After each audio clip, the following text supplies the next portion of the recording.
Hola Patricio, un gusto saludarte. ¿Qué tal? Bueno, estás prácticamente igual, Claudio, ¿no? Yo he entrado tal vez en... Ojalá, ojalá, vos estás igual, Sí, un poco más con algunas canas peinando. Claudio, bueno, seguramente. la agenda de los medios del mundo creo que cambió esta mañana y qué mejor, como me dijo la producción, hablar con Claudio, que venís teniendo algunas columnas muy interesantes porque cambia el paradigma, Claro. ¿no? Del fallecimiento de Francisco, ¿no?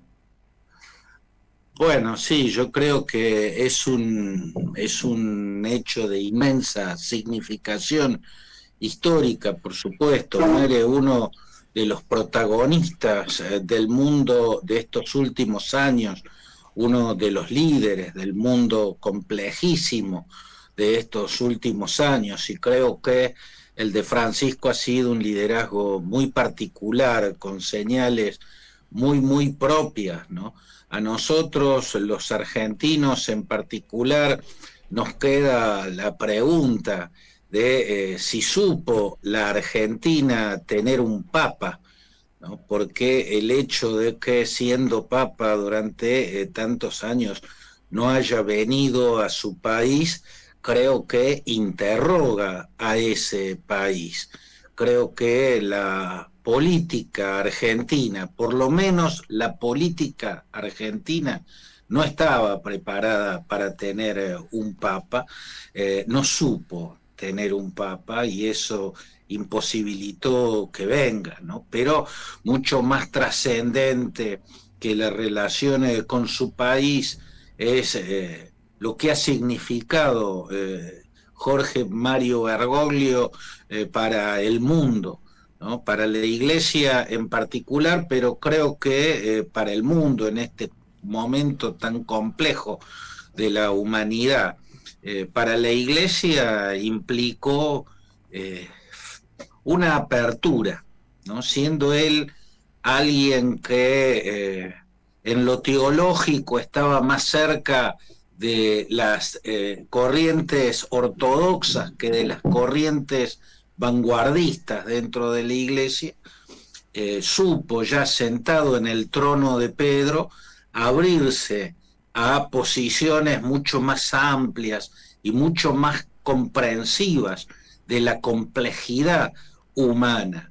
¿No? Siempre había sido un cura de la iglesia con los pies en el barro, ¿no?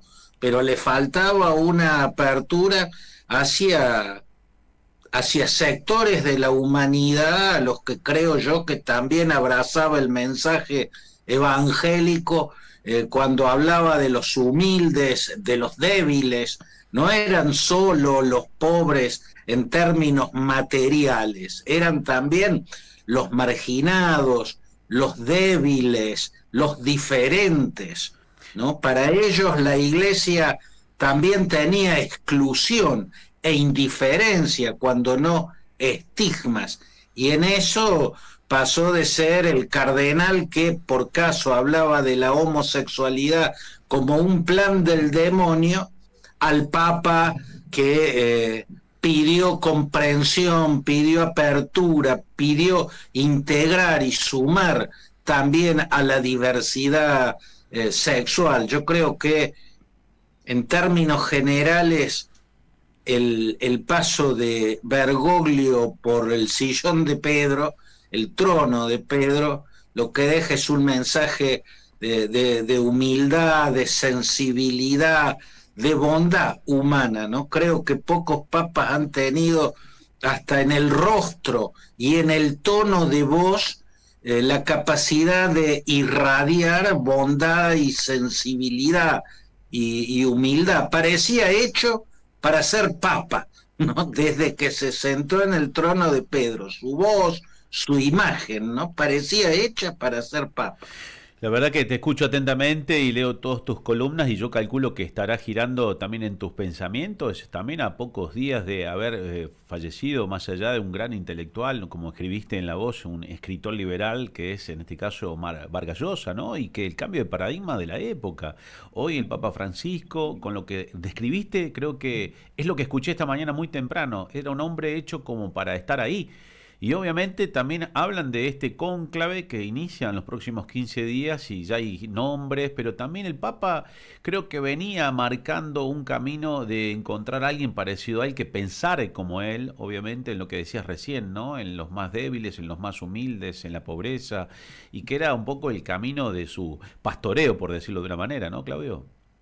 Sí, yo creo que ha ido haciendo ascender gente, ha ido tratando eh, de poner frente a esa curia romana rancia y tantas veces oscura. Ha ido poniendo gente de distintas partes del mundo y con una experiencia eclesiástica mucho más cercana a la sociedad, ¿no? Que a las élites eclesiásticas. Quería hacer una iglesia que no fuese la de las élites y en esto creo yo que Bergoglio fue el papa que más se pareció a Juan XXIII o Juan el Bueno, el Papa Bueno, Angelo Giuseppe Roncalli, aquel papa que abrió la iglesia de un modo increíble, histórico, en lo que fue el primer concilio verdaderamente concilio, o sea, en el que verdaderamente estuvo representada la iglesia de todos los rincones del planeta y no estuvo manipulada por la curia romana, por esa aristocracia de la iglesia que es el colegio cardenalicio, ¿no? Bueno, yo creo que el gran continuador de Roncalli, del Papa Juan XXIII, después de Pablo VI, ha sido el Papa Francisco. No tengo dudas al respecto, pero Patricio, a mí lo que me interesa subrayar es que su imagen, ¿no? Eso que yo decía, esa cosa extraña de un papa que parecía nacido para ser papa, parecía que ese rostro había sido tallado para cumplir esa misión y parecía tener una voz hecha y una forma de hablar hecha con la amabilidad y la humildad que complementaba una imagen personal que irradiaba bondad, que irradiaba comprensión, compasión, apertura, sensibilidad, en un tiempo de liderazgos ególatras, de liderazgos supremacistas, de liderazgos que expresan e irradian desprecio por buena parte de la humanidad, ¿no? Liderazgos que construyen poder sobre los aborrecimientos de sectores de la sociedad sobre otros sectores de la sociedad, y hablo de todo de lo que está ocurriendo a nivel mundial, de esta ola de ultraconservadurismo que hace ostentación de insensibilidad social y de crueldad. Bueno, en ese mundo, la imagen que irradiaba Francisco, la imagen que irradió y que dejó flotando en la historia, me parece que es como redentora. Yo no soy creyente, yo no soy católico, como politólogo sigo la iglesia, como profesor en facultades de ciencia política, doy materias donde la iglesia, la historia de la iglesia tiene una presencia fuertísima, pero veo objetivamente las cuestiones, o sea, la analizo desde una perspectiva que no tiene que ver con la fe, Claro, ¿no? sí, sí. Y como periodista también analizo un liderazgo que fue diferente y a contramano en eso de la sensibilidad y de la comprensión al otro, fue a contramano de este auge de liderazgos insensibles y brutales. La verdad, Claudio, te escucho y sinceramente agradezco esta descripción tan genuina de lo que es una mirada objetiva sobre lo que nos ha sucedido al mundo. Y por último, para cerrar, digo, todo el que te está escuchando, presta mucha atención porque cuando sucede un hecho de tanta trascendencia, uno debe saber entender lo que está pasando y vos lo has descrito tal cual, de qué lo que es el concepto, digamos, de la Iglesia con Papa Francisco. Y la pregunta es el cierre. Digo, ¿qué pasará ahora con estos líderes que están, justamente lo decís, ¿no?, liderando el conservadurismo, esta situación que está llevando al mundo a tomar destinos que son inesperados, inclusive también lo que nos pasa como los argentinos en América? ¿Y qué pasará con esta ausencia del Papa, Claudio? ¿Qué te imaginas? ¿Qué escenario te imaginas?